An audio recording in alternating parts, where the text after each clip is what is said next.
A man once spent 2 years trying to fix a partner who seemed permanently distant, believing that if he just showed enough patience, she would eventually open up. But what he misread as emotional depth was actually a classic psychological pattern known as dismissive avoidance, where intimacy feels like a threat rather than a sanctuary. The human mind is remarkably skilled at misinterpreting red flags as romantic mysteries. When you fall for someone's potential rather than their current reality, you end up dating a fantasy while paying the price in real life. Understanding relationship dynamics isn't about judging anyone's past or painting an entire gender with a broad brush. It is about recognizing specific, observable behavior patterns that signal whether a person is genuinely ready for a healthy partnership or still trapped in unresolved internal conflict.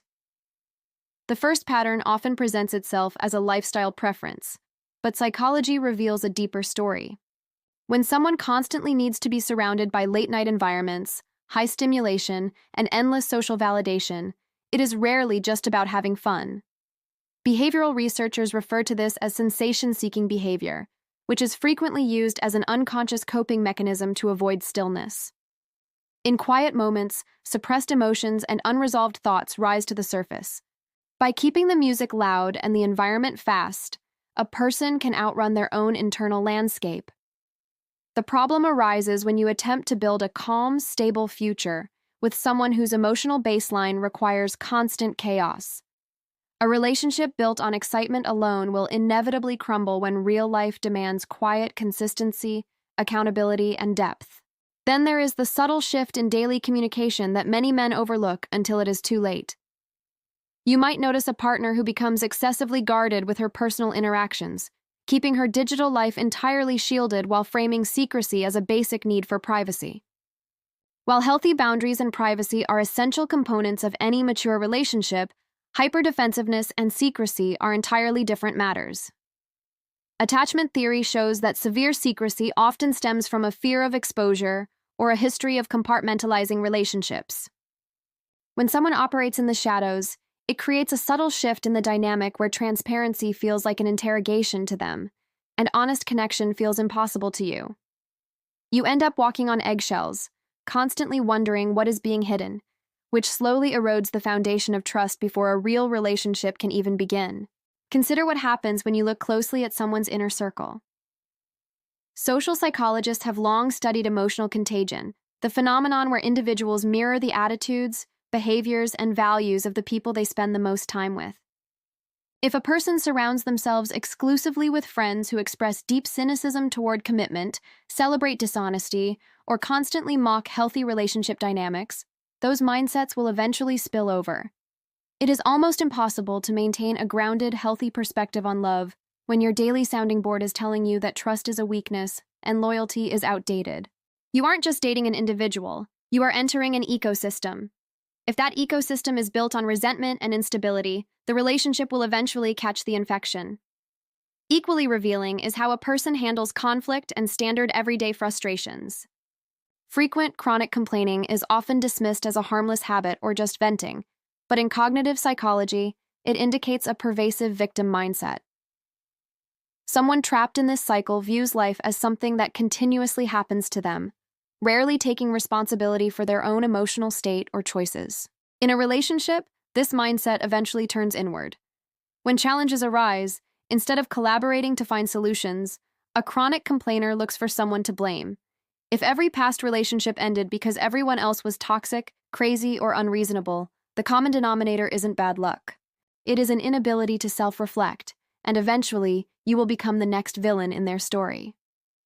There is another dynamic that seems harmless on the surface but often hides a deep emotional imbalance. When a person boasts that they only get along with members of the opposite sex because their own gender is too dramatic, it sounds like a simple personality preference. But clinical observations suggest a different reality. This pattern often points to unresolved competitive dynamics, a need for easy validation, or an underlying difficulty in forming deep, non-transactional friendships with peers. When someone dismisses an entire group to seek comfort and approval that comes with built-in tension, they are often using social interactions to soothe their own insecurities rather than building genuine, grounded connections. Notice how a person handles their own identity and emotional boundaries.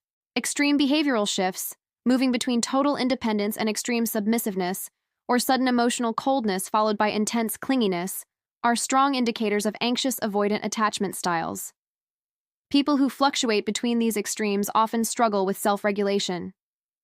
They desire connection, yet the moment intimacy becomes real, their internal alarm systems go off, driving them to pull away or create conflict. This creates a push-pull cycle that leaves their partner exhausted and confused. A relationship cannot survive on unpredictable emotional swings. It requires emotional stability, self-awareness, and the ability to remain present even when things get uncomfortable. Finally, we have to talk about how time and life experience shape a person's capacity for partnership. When someone reaches a stage in life where they have accumulated a long history of short-lived, chaotic relationships without ever taking time to heal or understand what went wrong, the past inevitably dictates the present. It isn't about how many years someone has lived or their relationship history alone. It is about what they learned from those years. Someone who has drifted through years of unresolved heartbreak often carries an invisible armor. They anticipate betrayal before it happens, project past hurts onto new partners, and react to minor misunderstandings as if they were major threats.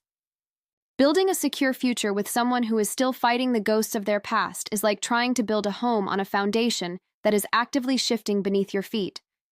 Recognizing these behavioral patterns isn't about assigning blame, harboring bitterness, or trying to fix someone who isn't ready to fix themselves. It is about sharpening your own emotional intelligence so you can choose partners wisely and protect your peace. True strength isn't shown by how much mistreatment or chaos you can endure in the name of loyalty. The strongest man isn't the one who tries to rescue every broken situation he finds, but the one who masters his own boundaries enough to walk away from what was never meant for him.